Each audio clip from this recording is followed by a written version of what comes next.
Buenas tardes, nuestro trabajo se trata de acerca de la corrupción y la contabilidad, presentado por la doña Andrea Mezquita y Angélica Rocío Herrera Burgos. El problema a tratar es el siguiente. Como contadores, nuestra profesión se ha visto envuelta en diferentes escándalos de corrupción, ya sea por omisión o por acción deliberada, y responsable de algunos pocos que han permitido que sus intereses económicos estén por encima de sus principios y valores.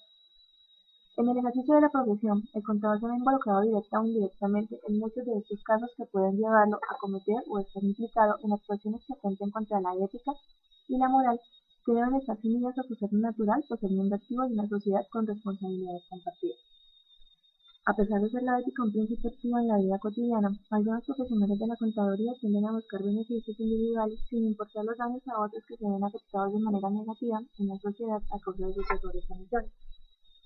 Entonces, de acuerdo al problema planteado, ¿cuál es nuestra pregunta a desarrollar? ¿Cómo los casos de malversación de recursos acontecidos en el último año en Colombia afectan el desarrollo de la profesión del contador público? Objetivo general, con referencia a la pregunta. Analizar cómo los casos de malversación de recursos en los que se han visto envueltos contadores han empañado la imagen de la profesión contable. Nuestros objetivos específicos a desarrollar para el objetivo general son los siguientes. Primero, identificar las razones que llevan a un contador público a involucrarse en casos de malversación de recursos, con el fin de darlos a conocer a los futuros profesionales y a partir de ellos crear conciencia social. Analizar los casos de corrupción por malversación de recursos en el país durante el último año con el fin de identificar la relevancia de la función del contador público en ellos. Describir las consecuencias a las que está expuesto el contador por incumplimiento de la regulación legal de la profesión y del Estado, con el fin de brindar al profesional contable los parámetros y límites de su labor para evitar caer involucrado en casos de malversación. Continuamos con el estado del arte. El estado del arte acerca de la contabilidad y la corrupción, enfocado al tema de la malversación de recursos, que es en lo que queremos ahondar. Se trata de lo siguiente. Entonces tenemos la corrupción vista desde la globalización, tenemos la corrupción vista desde la ética y la moral, la corrupción vista desde una problemática social, análisis de casos de la malversación de recursos en los que el contador se pudo haber visto involucrado, y el último tema son las consecuencias para el contador público por incurrir en casos por malversación de recursos. El primer paso, la corrupción vista desde la globalización.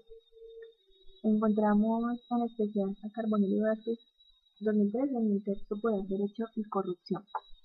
Se afirma este autor que parte de lo que vemos como corrupción en el mundo es causa de la globalización, diversas herramientas tecnológicas que cada día hacen más fácil el manejo de los sistemas de información y por ende más vulnerables a las empresas, exponiéndolas con mayor riesgo a los delitos de corrupción.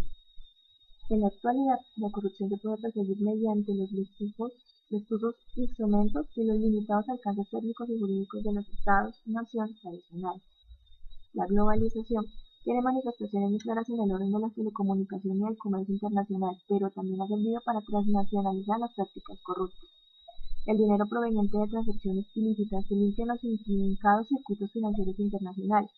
Las comisiones ilegales por ventas de armas o por favorecer a alguna compañía de licitaciones para construir aeropuertos o carreteras son depositadas en los muchos paraísos fiscales que existen con solo apretar una tecla en el comercio. Ahora vemos la corrupción vista desde la ética y la moral, que se encuentra. Que los valores inculcados en el núcleo de la familia son importantes en el desarrollo personal del ser humano y a lo largo de la vida desempeñan un papel importante para la vida personal, la vida social y la vida profesional de una persona.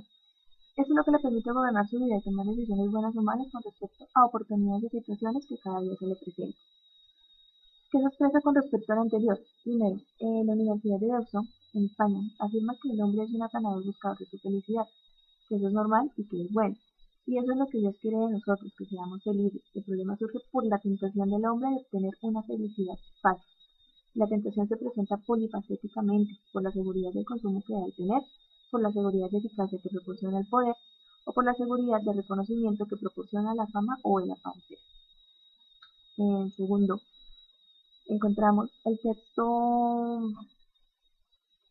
de la Universidad de Deusto hace alusión al significado de la corrupción y cita a y a, y dice que corrumpere significa originariamente hacer estallar, y se entiende a todo lo que es susceptible de echarse a perder sin que la idea de quebrar o romper físicamente esté involucrada.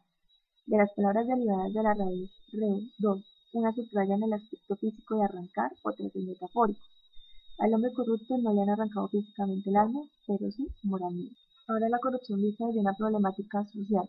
Se expresa que, primero, que existe la problemática social ligada a los valores de quienes conforman esa sociedad. Respecto a esto, en un artículo del Tiempo, Yarde manifiesta que dentro de las causas de la corrupción se encuentra la desigualdad social como fuente más clara de la corrupción, la violación de los derechos fundamentales con la cual se disminuye el empleo, se viola el derecho a la vida, se trabaja a los niños, la ineficacia de la educación por no preparar correctamente a la gente para servir a su futuro país, la ineptitud de la justicia siendo lenta e ineficaz en los procesos, la perversión de la autoridad militar o civil y la falta de integridad ética en lo privado y en lo público. Segundo, Pedersen señaló durante su conferencia en Acapulco, México, que la corrupción socava el desarrollo y la reducción de la pobreza común del país. La corrupción reduce o revierte el crecimiento económico, se roba los recursos de la educación y de la salud.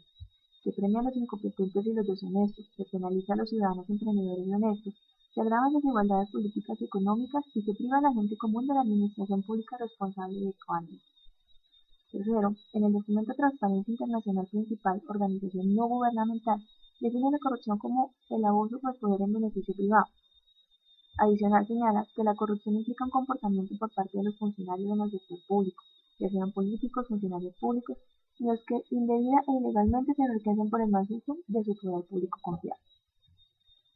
Y cuarto, Miren, en la sección 17, habla de la corrupción política y determina que un acto político es corrupto cuando se desvía de los deberes formales de una función pública, electivo o por nombramiento a causa de la riqueza privada, preferencia personal, familiar cercano, camarilla privada o las ganancias del Estado, o viola las reglas contra el ejercicio de ciertos tipos del privado sobre influencia. Finalmente, la bibliografía a tratar es la siguiente: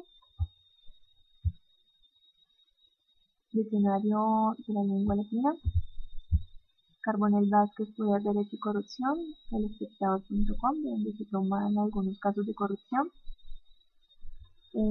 Auditoría General del Banco del Desarrollo Asiático, la Unidad de Información y Análisis Financieros, la Universidad de Deusto, en España, y el artículo tomado por el momento de Yarde del Tiempo acerca de las causas de la corrupción.